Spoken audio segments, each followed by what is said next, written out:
आप सभी को पता है हमारी सुपरवाइजर की जो डेली इंपॉर्टेंट क्वेश्चन की क्लास है वो चल रही है। एक बार फिर से हम आपके बीच में इंपॉर्टेंट क्वेश्चन की क्लास लेकर आ चुके हैं। देखो आज की इस क्लास है इसमें वो क्वेश्चन देखने वाले हैं जो आपके सुपरवाइजर के एग्जाम में आ सकते हैं। यानी आज हम इस वीडियो में ये क्वेश्चन देखेंगे जो सुपरवाइजर का एग्जाम है उसमें किस टाइप के क्वेश्चन पूछे जाएंगे, ताकि आपको भी पता चल जाएगा कि क्वेश्चन किस लेवल के, आप उस हिसाब से तैयारी करो।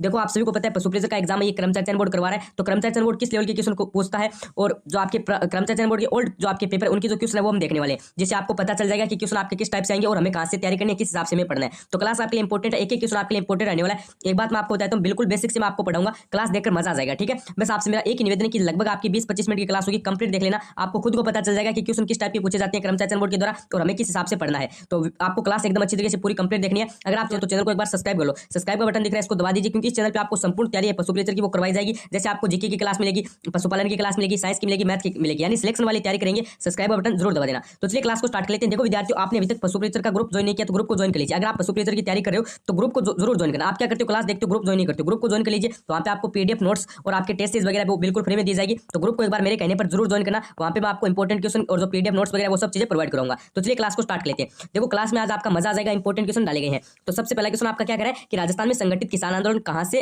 आरंभ किया गया था। बिल्कुल बेसिक सा क्वेश्चन है। देखो मैं आज आपको जो क्वेश्चन कराऊंगा ना उसी टाइप के क्वेश्चन आपको कर्मचारी चयन बोर्ड एग्जाम में पूछेगा। तो पहला क्वेश्चन है कि राजस्थान में संगठित किसान आंदोलन कहां से प्रारंभ किया गया था। बिजोलिया, बेंगू, अलवर, सीकर। बिल्कुल इजी सा क्वेश्चन है। तो आपको पता है राजस्थान में जो किसान आंदोलन है वो कहां से प्रारंभ किया गया था, बिजोलिया से किया गया था। ऑप्शन नंबर ए राइट हो जाएगा। और इसी टाइप के आपको पता है कर्मचारी चयन बोर्ड क्वेश्चन पूछेगा, क्योंकि ये कर्मचारी चयन बोर्ड का ही पेपर है। अगला क्वेश्चन देखो, उसके बाद अगला प्रश्न क्या कह रहा है आपका, वह स्थान जो अपने मर्दा शिल्प टेराकोटा के लिए प्रसिद्ध है। यानी क्वेश्चन को आसान भाषा में समझो। क्वेश्चन क्या कह रहा है कि टेराकोटा के लिए प्रसिद्ध आपका जो स्थान है वो कौन सा है। ये क्वेश्चन कर्मचारी चयन बोर्ड हर एग्जाम में पूछता है। आप ग्राम विकास अधिकारी का पेपर देख लो, यानी ग्राम सेवक का पेपर देख लो, पटवारी का देख लो, या फिर आप रेट लेवल सेकंड का देख लो, या फिर आप यहाँ पे प्रयोगशाला सहायक यानी लैब असिस्टेंट का देख लो। कोई भी एग्जाम हो कर्मचारी चयन बोर्ड हर एग्जाम में पूछता है कि टेराकोटा किसके लिए प्रसिद्ध है। मोलेला के लिए है, बगरू के लिए है, सांगानेर के लिए है, केथून के लिए है। तो टेराकोटा के लिए प्रसिद्ध आपका कौन सा हो जाएगा स्थान। तो टेराकोटा के लिए प्रसिद्ध आपका हो जाएगा मोलेला। कौन सा प्रसिद्ध हो जाएगा, मोलेला हो जाएगा। ऑप्शन नंबर ए राइट हो जाएगा। अगला क्वेश्चन देखो, उसके बाद क्वेश्चन क्या है कि स्वतंत्रता के आंदोलन के दौरान गिरफ्तारी होने वाली राजस्थान की पहली महिला कौन थी। तो स्वतंत्रता के दौरान पहली महिला गिरफ्तार होने वाली कौन थी भाई, Anjana Devi Chaudhary. Option number B right हो जाएगा। ठीक है, बोला था ना कर्मचारी चयन बोर्ड एकदम इसी टाइप के क्वेश्चन पूछता है, यानी क्वेश्चन का लेवल आपको हार्ड देखने को नहीं मिलेगा। और ये तो पता है आपको पशुपालन का एग्जाम है, तो इसमें तो लेवल आपको कहीं ना कहीं इससे भी इजी देखने को मिलेगा। आप है ना इसी लेवल की क्वेश्चन की तैयारी करना। अब मैं बता रहा हूँ आपको, जैसे पशुपालन का आपका एग्जाम 10वीं पास है और 10वीं लेवल का पेपर आएगा, कर्मचारी चयन बोर्ड ने बताया है, तो आपको तैयारी है वो इसी लेवल से करनी है, आपका आराम से सिलेक्शन हो जाएगा। अगला क्वेश्चन क्या करें कि एकीकृत राजस्थान के निर्माण में मत्स्य संघ में शामिल जिले कौन कौन से थे। जयपुर, जोधपुर, बीकानेर, उदयपुर, डूंगरपुर, कोटा, बांसवाड़ा, बूंदी, झालावाड़, अलवर, भरतपुर, धौलपुर, करौली। तो इसमें आपका हो जाएगा डी, यानी अलवर, भरतपुर, धौलपुर, करौली ये क्या थे, मत्स्य संघ में शामिल रियासतें थी। और आप सभी को पता है ये शामिल जिले या फिर रियासत थी। और आप सभी को पता है जो मत्स्य संघ का राज प्रमुख है वो किस रियासत के शासक को बनाया गया था, धौलपुर रियासत के शासक को। ऑप्शन नंबर कौन सा राइट हो जाएगा, ऑप्शन नंबर आपका यहाँ पे डी राइट हो जाएगा। चलो डी को लॉक कर दो। अगला क्वेश्चन देखो, उसके बाद देखो आपका क्वेश्चन क्या करे, ये देखो इंपॉर्टेंट क्वेश्चन है कि राजस्थान के 1857 की क्रांति के एजेंट गवर्नर जनरल कौन थे भाई। तो एजीजी कौन थे आपके। तो इसमें आपका राइट क्या कौन सा हो जाएगा, इसमें आपका हो जाएगा क्वेश्चन नंबर गुरुजी जो आपका है ना, इसमें हो जाएगा सी, यानी जॉर्ज पैट्रिक लॉरेंस थे भाई आपके एजीजी, यानी एजेंट गवर्नर जनरल कौन थे, जॉर्ज पैट्रिक लॉरेंस। देखो कर्मचारी चयन बोर्ड है ना इसी टाइप के क्वेश्चन आपको एग्जाम पूछेगा। देखो मैंने बोला था ना क्लास में मजा आ जाएगा, बिल्कुल बेसिक लेवल के क्वेश्चन मैं आपको करवा रहा हूँ। उसके बाद देखो क्वेश्चन क्या करा है कि राजस्थान का एकीकरण कितने चरणों में पूरा हुआ था। क्लास देखकर मजा आ जाएगा, बोला था ना। तो क्वेश्चन क्या करें कि राजस्थान का एकीकरण कितने चरणों में पूरा हुआ, 6, 4, 8, 7। तो राजस्थान का आपको पता है एकीकरण 7 चरणों में पूरा हुआ था। कितने चरणों में, 7 चरणों में। ऑप्शन नंबर डी राइट हो जाएगा। देखो विद्यार्थियों, मैं जीके के क्वेश्चन इसलिए ज्यादा करवा रहा हूं क्योंकि आपको पता है एग्जाम में आपके 150 प्रश्न आएंगे। 150 में से आपको कम से कम 50% क्वेश्चन जीके के देखने को मिलेंगे, यानी लगभग 70 से 75 क्वेश्चन आपको जीके के देखने को मिलेंगे। तो जीके के क्वेश्चन को आपको एकदम अच्छे से याद करना है। तो राजस्थान का एकीकरण कितने चरणों में पूरा हुआ था, 7 चरणों में। ऑप्शन नंबर डी राइट हो जाएगा। अगला क्वेश्चन, उसके बाद क्वेश्चन है कि मेवाड़ के महाराणा भोपाल सिंह किस वर्ष से महाराज प्रमुख बने थे। तो भोपाल सिंह ये किस वर्ष बने थे, ये थोड़ा सा हाई लेवल का क्वेश्चन है, इसमें आपका हो जाएगा 1949 के अंदर। अगला क्वेश्चन देखो, उसके बाद देखो क्वेश्चन क्या, जूनागढ़ कहां पर स्थित है। ये देख लो जूनागढ़ कहां पर स्थित है, ये प्रश्न आपसे पूछा गया है। जयपुर में, जोधपुर में, उदयपुर में, बीकानेर में। कर्मचारी चयन बोर्ड ये क्वेश्चन हर एग्जाम में रिपीट करता है, फेवरेट क्वेश्चन है कर्मचारी चयन बोर्ड का। तो इसमें क्या हो जाएगा, इसमें आपका डी हो जाएगा, बीकानेर के अंदर है। ठीक है, जूनागढ़ आपका कहां पर है, बीकानेर के अंदर है। ऑप्शन नंबर आपका हो जाएगा डी राइट। अगला क्वेश्चन देखो, उसके बाद देखो अगला प्रश्न क्या करे, अजगर प्रिंट किसके लिए प्रसिद्ध है। ये देख लो, बोला था ना जो मैंने लास्ट क्लास करवाई थी उसमें देखो। अब है ना थोड़ा सा यहाँ पे आपको ध्यान रखना है। अब आप बोलोगे सर जी बालोतरा होगा या फिर बाड़मेर होगा, क्योंकि नया जिले का गठन कर दिया गया तो उसके बाद आप बालोतरा करके आओगे। देखो अजगर प्रिंट का अगर आपका क्वेश्चन आता है तो आपको ऑप्शन में बालोतरा देखने को नहीं मिलेगा, क्योंकि नए जिले के हिसाब से क्वेश्चन नहीं डाले जाएंगे। अब देखो अजगर प्रिंट है, इसका संबंध आपको पता है कहां से, बाड़मेर से। अगर एग्जाम में क्वेश्चन आएगा तो ऑप्शन में सिर्फ बाड़मेर ही देखने को मिलेगा। तो अपन को याद क्या करना है, बाड़मेर याद करना है। और अगर आपको बालोतरा दे दिया जाए ऑप्शन में तो फिर आप बालोतरा करके आना। पहले तो बालोतरा नहीं होता क्योंकि अब बालोतरा जिला बन गया है, तो अब आपका क्या होगा, बालोतरा होगा। अगर बालोतरा ऑप्शन में ना मिले तो बाड़मेर कर देना, ठीक है। ऑप्शन में डी राइट हो जाएगा। वैसे मेरे हिसाब से ऑप्शन में बालोतरा आपको देखने को नहीं मिलेगा। तो अजगर प्रिंट कहां से है, बाड़मेर से। और कर्मचारी चयन बोर्ड, ये क्वेश्चन है ना, ये क्वेश्चन वन रक्षक के एग्जाम में भी पूछा था, और ये क्वेश्चन आपको मैं बता देता हूँ जो सिटी का एग्जाम हुआ उसमें भी पूछा, तो पशु प्रेशर के एग्जाम में भी आपको पूछा जा सकता है क्योंकि फेवरेट क्वेश्चन है। उसके बाद अगला प्रश्न देखो आपका क्या कह रहा है, क्वेश्चन को ध्यान से पढ़िए। अगला कह रहा है कि राजस्थान के निम्नलिखित भौतिक विभाजन सर्वाधिक क्षेत्रफल वाला बताइए कौन सा। एक सेकंड, ये है। अगला क्वेश्चन क्या है, निम्नलिखित में से कौन सा कान पर पहने जाने वाला आभूषण है भाई, ये पूछा गया है। तो कान पर कौन सा पहना जाता है, आपका कान पर कौन सा पहना जाता है, ये बात आपको बतानी है। तो इसमें आपका क्या हो जाएगा, इसमें आपका हो जाएगा ऑप्शन नंबर कौन सा, सी, यानी टोटी। कान पर कौन सा पहना जाता है, टोटी। उसके बाद क्वेश्चन क्या कह रहा है कि डूंगरपुर बांसवाड़ा क्षेत्र में कौन सी भाषा बोली जाती है। तो डूंगरपुर बांसवाड़ा में बतानी है मारवाड़ी, मेवाती, वागड़ी, ढूंढाड़ी। तो डूंगरपुर बांसवाड़ा में आपको पता है भाई कौन सी बोली जाती है, इसमें आपका हो जाएगा ऑप्शन नंबर कौन सा, इसमें आपका हो जाएगा सी, यानी वागड़ी बोली जाती है, ठीक है। और डूंगरपुर बांसवाड़ा ये थोड़ा सा इंपॉर्टेंट क्वेश्चन है यहाँ से।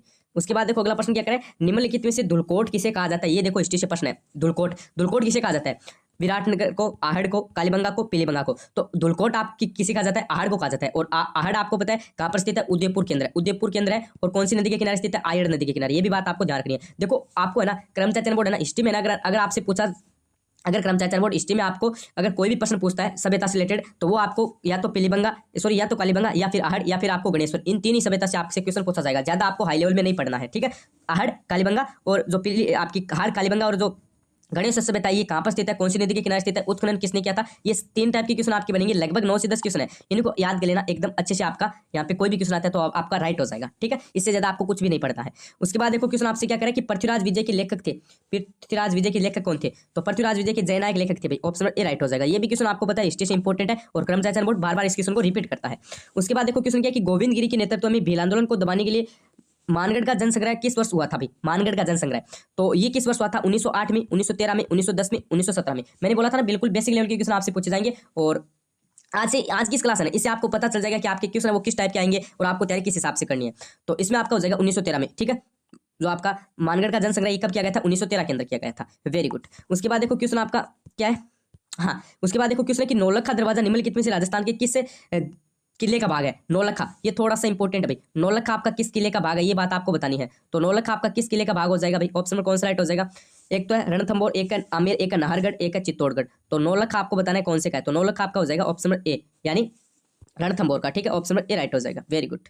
उसके बाद देखो अगला प्रश्न आपका क्या कह रहा है, अगला कह रहा है कि धान्य उद्योग के बीच स्थित है, धान्य उद्योग के बीच क्या स्थित है, जंगल है, रेगिस्तान है, जल है, पहाड़ है। ये बात आपको बतानी है। तो इसमें आपका राइट आंसर क्या हो जाएगा भाई, तो इसके बीच आपका क्या स्थित है, तो इसके बीच आपके रेगिस्तान स्थित है। ये बात आपको ध्यान रखनी है, ऑप्शन भी राइट हो जाएगा।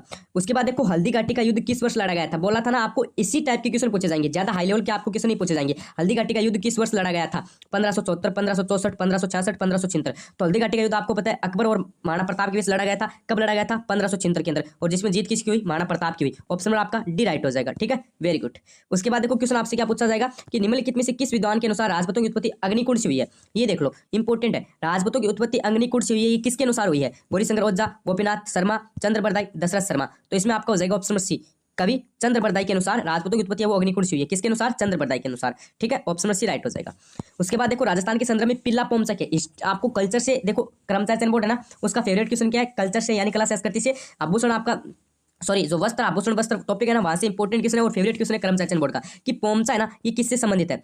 लोकगीत है, लोकनृत्य है, पेंटिंग है, कपड़ा है। पोमचा क्या है, पोमचा क्या कपड़ा है, और किनका है, महिलाओं का ये क्या है, कपड़ा है। ऑप्शन सी राइट हो जाएगा, ठीक है। उसके बाद देखो क्वेश्चन क्या है कि वाल्लर नृत्य किस जाति का लोक नृत्य है। वाल्लर ये देखो आपका नृत्य टॉपिक है ना, वहां से इंपॉर्टेंट क्वेश्चन है। वाल्लर नृत्य किस जाति का आपका नृत्य है। तो वाल्लर आपका हो जाएगा ग्रासिया जाति का। कौन सी जाति का, ग्रासिया जाति का। ये बात आपको ध्यान रखनी है, इंपॉर्टेंट है भाई। बी ऑप्शन आपका राइट हो जाएगा। अगला क्वेश्चन देखो।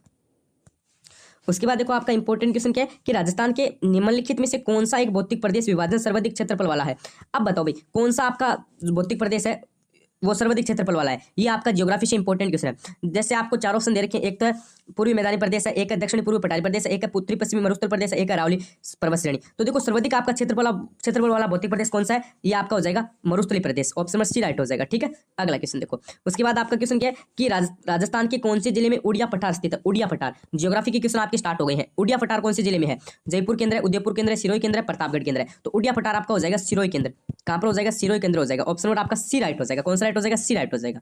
अगला क्वेश्चन, उसके बाद क्वेश्चन क्या है कि निम्नलिखित में से कौन सा राजस्थान की जलवायु को प्रभावित करने वाला आधारभूत तत्व है। अब राजस्थान की जलवायु को आपको प्रभावित करने वाला आधारभूत तत्व कौन सा है भाई, तो ये आपका हो जाएगा तापमान। कौन सा हो जाएगा, तापमान हो जाएगा। Very good.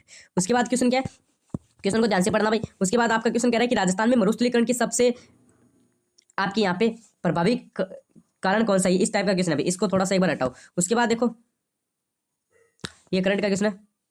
हाँ ये देखो इंपॉर्टेंट क्वेश्चन है, राजस्थान में कौन सी भेड़ की प्रजाति मेरिनो के नाम से जानी जाती है। ये देख लो, ये आपका बी पार्ट से भी इंपॉर्टेंट है और राजस्थान जीके से आपका पोर्शन है वहां से भी इंपॉर्टेंट है। यानी राजस्थान निम्नलिखित में से कौन सी भेड़ की प्रजाति मेरिनो के नाम से जानी जाती है, तो मेरिनो के नाम से आपकी कौन सी जानी जाती है, चौकाला। ध्यान रख लेना, इंपॉर्टेंट है, ऑप्शन में भी राइट हो जाएगा। चौकाला है ना, ये आपकी मेरिनो के नाम से जानी जाती है, इस पे स्टार लगा लो भाई, ठीक है। अगला क्वेश्चन, उसके बाद क्वेश्चन है कि निम्नलिखित में से प्रतापगढ़ जिले में कौन सी परियोजना स्थित है। प्रतापगढ़ जिले में आपको पता है भाई कौन सी है, जवाई परियोजना है, जाखम परियोजना है, माई बजार सागर परियोजना है, बिसलपुर परियोजना है। तो प्रतापगढ़ के अंदर आपकी हो जाएगी जाखम परियोजना। ध्यान रखना भाई, जाखम परियोजना कौन से जिले से संबंधित है, प्रतापगढ़ से संबंधित है। ऑप्शन नंबर आपका बी राइट हो जाएगा। Very good. अगला क्वेश्चन देखो, उसके बाद आपका क्वेश्चन क्या कह रहा है, क्वेश्चन को ध्यान से पढ़ना भाई। उसके बाद क्वेश्चन कह रहा है कि मोरिजा बानोल खनन के क्षेत्र किसके लिए प्रसिद्ध है। मोरिजा बानोल आपका ये खनन क्षेत्र ये किसके लिए प्रसिद्ध है, ये बात आपको बतानी है। जैसे एक तो है तांबा खनन के लिए है, एक है लोह एस्सेक के लिए, एक है टंगस्टन के लिए, एक है फेल्ड्सपार के लिए। तो ये आपका किसके लिए प्रसिद्ध है, ये आपका हो जाएगा लोह एस्सेक खनन के लिए। ऑप्शन नंबर बी राइट हो जाएगा। कौन सा राइट हो जाएगा, बी। अगला क्वेश्चन देखो, उसके बाद क्वेश्चन है कि जयपुर में आगरा राष्ट्रीय राजमार्ग 11 का नया नंबर क्या है, तो इसका आपका हो जाएगा ऑप्शन नंबर देखो सी, NH 21 हो जाएगा। ये थोड़ा सा इंपॉर्टेंट नहीं है, ठीक है। उसके बाद देखो आपका क्वेश्चन क्या कह रहा है, जैसलमेर जिले में पालीवाल ब्राह्मणों द्वारा शुरू की गई परंपरागत जल संरक्षण की विधि क्या कहलाती है। तो उनके जल संरक्षण की विधि क्या कहलाती है भाई, ये आपका शायद ज्योग्राफी है ना, जैसे 12th NCERT उसमें एक चैप्टर है, वहां ये क्वेश्चन लगाया गया है, यानी वहां से ये निकाला गया है। तो वो आपको पता है क्या कहलाती है, वो जल संरक्षण की प्रक्रिया वो खड़ीन कहलाती है। खड़ीन आपने सुना है ना, खड़ीन, ये थोड़ा सा इंपॉर्टेंट है भाई, खड़ीन, ठीक है। अगला क्वेश्चन देखो, उसके बाद क्वेश्चन आपका क्या है, निम्नलिखित में से किसके लिए सरसिक्का प्रसिद्ध है। ये देखो सरसिक्का आपका अभ्यारण्य है ना, वहां से क्वेश्चन उठाया गया है और ये क्वेश्चन कर्मचारी बोर्ड का फेवरेट। अभी सरसिक्का पहले आप मुझे ये बताओ कहां पर स्थित है, तो आप बोलोगे सरसिक्का तो अलवर केंद्र है। कहां पर है, अलवर केंद्र है। और ये किसके लिए प्रसिद्ध है, ये हरे कबूतरों के लिए प्रसिद्ध है। ऑप्शन नंबर डी राइट हो जाएगा। सरसिक्का किसके लिए प्रसिद्ध है, हरे कबूतरों के लिए प्रसिद्ध है। ऑप्शन नंबर डी आपके राइट हो जाएंगे। उसके बाद देखो आपका इंपॉर्टेंट क्वेश्चन क्या कर रहा है, जैसे इंपॉर्टेंट क्वेश्चन आपका ये तो इंपॉर्टेंट नहीं है। हाँ ये देखो 113 नंबर क्वेश्चन है कि राजस्थान में निम्नलिखित में से कौन सा आपका जिला लाल लोमी मिट्टी पाई जाती है। क्वेश्चन क्या कह रहा है, राजस्थान के निम्नलिखित में से कौन से जिले में लाल लोमी मिट्टी पाई जाती है। लाल लोमी मिट्टी कहाँ पर पाई जाती है, जैसे चार ऑप्शन आपको दे रखे हैं, एक तो सिरोही पाली में, एक है डूंगरपुर उदयपुर में, एक है कोटा बूंदी में, एक है सवाईमाधोपुर करौली में। तो लाल मिट्टी आपके पता है कहाँ पर पाई जाती है, डूंगरपुर और उदयपुर के अंदर पाई जाती है। बी ऑप्शन आपका राइट हो जाएगा। कौन सा, बी। Very good. उसके बाद देखो क्वेश्चन क्या है, निम्नलिखित में से कौन सी नदी बंगाल की खाड़ी के अपवाह तंत्र में सम्मिलित नहीं है। तो देखो इनमें से ना आपको मैं बताऊं तो जैसे यहाँ पे पार्वती नदी तो सम्मिलित है, परवन नदी भी सम्मिलित है, सीप नदी भी सम्मिलित है, अनास नदी ये आपकी सम्मिलित नहीं है। किसके अंदर, बंगाल की खाड़ी के अंदर। ऑप्शन नंबर डी राइट हो जाएगा। Very good. उसके बाद देखो अगला प्रश्न आपका क्या कह रहा है, उसके बाद क्वेश्चन है कि राजस्थान की राज्य सीमा को स्पर्श करने वाले भारतीय राज्यों की संख्या कितनी है, ये बात आपसे पूछी गई। यानी राजस्थान के कितने राज्य, राजस्थान राज्य है ना, इसको भारत के कितने राज्य स्पर्श करते हैं, यानी राजस्थान है ये कितने राज्यों के साथ सीमा लगाता है। क्वेश्चन को आसान भाषा में समझो, राजस्थान कितने राज्यों के साथ सीमा लगाता है। तो राजस्थान आपको पता है कितने के साथ लगाता है, 3 के साथ नहीं है, 6 के साथ भी नहीं है, 8 के साथ भी नहीं है, तो 5 के साथ लगाता है। जैसे एक तो आपका है उत्तर प्रदेश, एक है मध्य प्रदेश, एक है हरियाणा, एक है पंजाब, एक है गुजरात। सबसे ज्यादा तो लगाता है मध्य प्रदेश के साथ, सबसे ज्यादा किसके साथ लगाता है, मध्य प्रदेश के साथ, और सबसे कम आपका लगाता है पंजाब के साथ, सबसे कम पंजाब के साथ। ये बात आपको ध्यान रखनी है, मध्य प्रदेश के साथ 1600 की समथिंग है और पंजाब के साथ आपकी 89 की समथिंग है, ये बात आपको ध्यान रखनी है।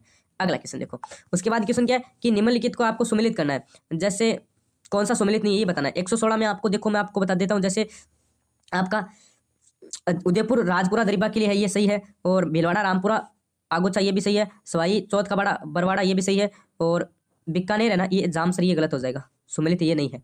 उसके बाद देखो क्वेश्चन है कि निम्नलिखित में से कौन सी झील सिंचाई के नाम से काम में ली जाती है, ये बताओ।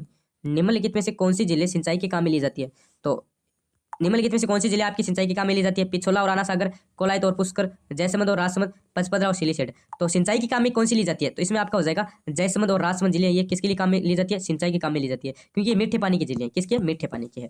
उसके बाद देखो क्वेश्चन आपसे क्या कह रहा है, राजस्थान में जलवायु प्रदेश को, अच्छा ये क्वेश्चन एक बार हटाओ भाई।